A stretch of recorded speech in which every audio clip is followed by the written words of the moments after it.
Can you tell us more about the stereotypes that technocrats face in the industry?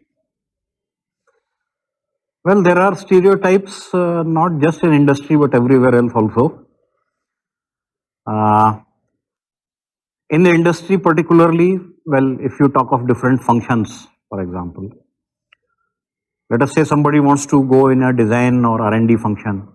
He or she has to be at least a postgraduate, MTech, preferably PhD. That's the stereotype. In fact, there are cases when bright young pass outs, graduate engineers are interested in R&D function, but they get dissuaded because they are told that without post graduation there is no entry in this area. Okay, so there is a stereotype affected that unless you have this background, you are not fit for this job. For sales or marketing, probably there will be a prerequisite of MBA. So that will be dissuading them from doing that one. Coming to shop floor also, there are clear-cut templates for different roles. And you have to actually fit into that template. And that is a painful task, to fit your personality into a fixed template. For example, the template of a production in charge is someone who is day in, day out counting jobs in a mass production setup. And all he does throughout the day is a postman's job. If machine breaks down, he calls the maintenance man. If maintenance man does not come, he complains to the big boss.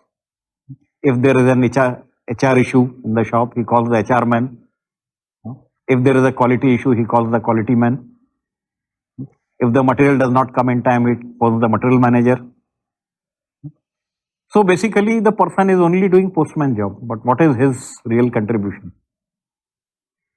He is just there positionally, controlling a big area.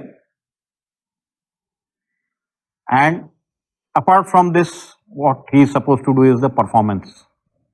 Performance meaning productivity, meaning electricity consumption, meaning tool consumption, meaning. But generally, he has no handle on any of those things, but he is reporting that data. And he is trying to control it somehow. Discipline, okay, some people going for lunch 5 minutes earlier, etc. Those things is watchful. But as a technocrat, what is his profile? Does he know how the machine works? No, he need not. Does he know the speed feed? No, he need not. Does he know how to read CAD drawing? No, he need not. Okay. So from learning point of view, from technology point of view, it doesn't make any difference what the factory is producing. Whether the factory is producing toys or producing shoes or producing biscuits, the role of production man remains the same. So he is not product competent, he is not process competent, he is not machine competent. He is just information competent, that okay, gathers information and communicates. Compile the information, puts it on the board. And just maintaining the discipline, so to say. Okay. And some hygiene aspect like cleanliness and all. Okay. 5S and stuff like that. But do you require a graduate engineer to do this? Really, anybody can do this. So that is the profile of a production. Similarly, there is a stereotype for quality. Quality man would be able to do a lot of root cause analysis kind of stuff, exercises, and find out the root cause for by statistical techniques and SQC and all that blah blah blah. But he doesn't know how the machine works. He doesn't know the speed feed.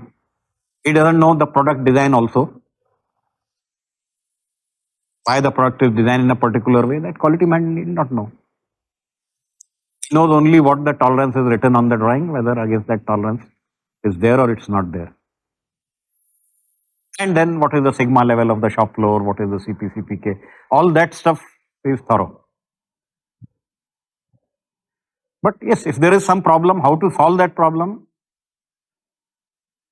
He can just give you some pointers that, okay, look at this based on his wishbone diagram, etc. But then he can't rectify the problem himself. He can't give a solution. He can just put a lot of data because he has access to data. That is the quality man. Maintenance man is equipment competent, but he is not process competent. He knows the machine, but he does not know the manufacturing process. He does not know the speed feed. He does not know the tolerances. He just knows his machine, equipment. What goes wrong, why it goes wrong, what is to be done if something happens. That's all.